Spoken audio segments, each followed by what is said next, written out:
नमस्कार विद्यार्थियों, मैं डॉक्टर धर्मपाल सिंह,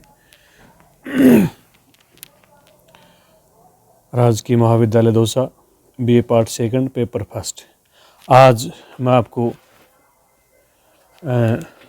अति लघु उत्तरात्मक प्रश्न है वो जापान के संविधान के बारे में बता रहा हूँ। जो इम्पोर्टेंट क्वेश्चन, जो अक्सर जो क्वेश्चन आते हैं, बनते हैं, उनके बारे में आपसे रूबरू मुखातिब हो रहा हूँ। BA part second, paper first, राजनीति विज्ञान विभाग। जापान की वर्तमान न्याय प्रणाली की दो प्रमुख विशेषताएं बताइए। नंबर 1, व्यवस्थापिका एवं कार्यपालिका से न्यायपालिका की पृथकता तथा न्यायपालिका स्वतंत्रता की गारंटी। जापान में सर्वोच्च न्यायालय के न्यायाधीशों की नियुक्ति पर किसका अनुसमर्थन आवश्यक है? उत्तर है सर्वोच्च न्यायालय के न्यायाधीशों की नियुक्ति पर जनता का अनुसमर्थन आवश्यक है। जापान के सर्वोच्च न्यायालय में कुल कितने न्यायाधीश हैं? जापान के सर्वोच्च न्यायालय में 1 मुख्य न्यायाधीश तथा 14 अन्य न्यायाधीश हैं। सर्वोच्च न्यायालय के मुख्य न्यायाधीश की नियुक्ति कौन करता है? सर्वोच्च न्यायालय के मुख्य न्यायाधीश की नियुक्ति सम्राट मंत्रिमंडल के निर्णय के अनुसार करता है। न्यायाधीशों पर महाभियोग लगाने की शक्ति किसे प्राप्त है? न्यायाधीशों पर महाभियोग लगाने की शक्ति डाइट को प्राप्त है। सर्वोच्च न्यायालय की 2 प्रमुख शक्तियां बताइए। संविधान के रक्षण की शक्ति तथा मौलिक अधिकारों की रक्षा। जापान में पारिवारिक क्षेत्राधिकार के न्यायालयों की संख्या कितनी है? जापान में इनकी संख्या 49 है। जापान में प्रारंभिक न्यायालयों की संख्या कितनी है? जापान में 570 प्रारंभिक न्यायालय हैं।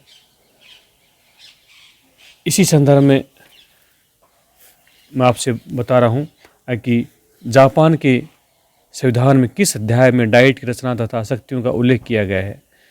संविधान के 4थे अध्याय में अनुच्छेद 41 से लेकर अनुच्छेद 64 तक डाइट की रचना तथा शक्तियों का उल्लेख किया गया है। जापान के डाइट के प्रथम या निम्न सदन का क्या नाम है? डाइट के प्रथम या निम्न सदन का नाम प्रतिनिधि सदन है। जापान के डाइट के द्वितीय सदन उच्च सदन का क्या नाम है? डाइट के द्वितीय या उच्च सदन के सभासद सदन या पार्षद सभा का नाम दिया गया है। जापान के डाइट का साधारण अधिवेशन कब बुलाया जाता है? डाइट का साधारण अधिवेशन 1 दिसंबर से 10 दिसंबर के बीच किसी दिन अवश्य बुलाया जाना चाहिए। प्रतिनिधि सदन के कितने सदस्यों के चुनाव आनुपातिक प्रतिनिधित्व की सूची प्रणाली के आधार पर होते हैं? 180 सदस्यों के चुनाव के आधार पर होते हैं। प्रतिनिधि सदन की सदस्यता के लिए आवश्यक किन्हीं 2 योग्यताओं का उल्लेख कीजिए। वह जापान या जन्मजात नागरिक हो, देशीकृत नागरिक न हो तथा वह 25 वर्ष की आयु पूरी कर चुका हो। संसद की सदन को समय से पूर्व भंग किया जा सकता है? प्रतिनिधि सदन को। प्रतिनिधि सदन के स्पीकर के कोई 2 कार्य बताइए। अध्यक्ष यह देखता है कि सदन में आवश्यक उपस्थिति है अथवा नहीं तथा वह सदन में समान मत आने पर निर्णायक मत देता है। सभासद सदन के कितने सदस्य संपूर्ण राष्ट्र द्वारा चुने जाते हैं? 100 सदस्य संपूर्ण राष्ट्र द्वारा निर्वाचित किए जाते हैं। संसद के किस सदन का पूर्ण रूप से कभी भी विघटन नहीं होता है? सभासद सदन का पूर्ण रूप से कभी भी विघटन नहीं होता है। संसद का कौन सदन अविश्वास का प्रस्ताव पास कर कैबिनेट के पद त्याग करने के लिए बाध्य कर सकता है? प्रतिनिधि सदन। संविधान में संशोधन संबंधी प्रस्ताव कहाँ पर प्रस्तुत किया जाता है? संशोधन संबंधी कोई भी प्रस्ताव दोनों सदनों के 2/3 या उससे अधिक सदस्यों के मत में डाइट्स में प्रस्तुत किया जाता है। ऐसा प्रस्ताव बाद में जनता के समक्ष उसकी स्वीकृति के लिए भेजा जाता है। वर्तमान समय में डाइट के महाभियोग न्यायालय में कुल कितने सदस्य हैं?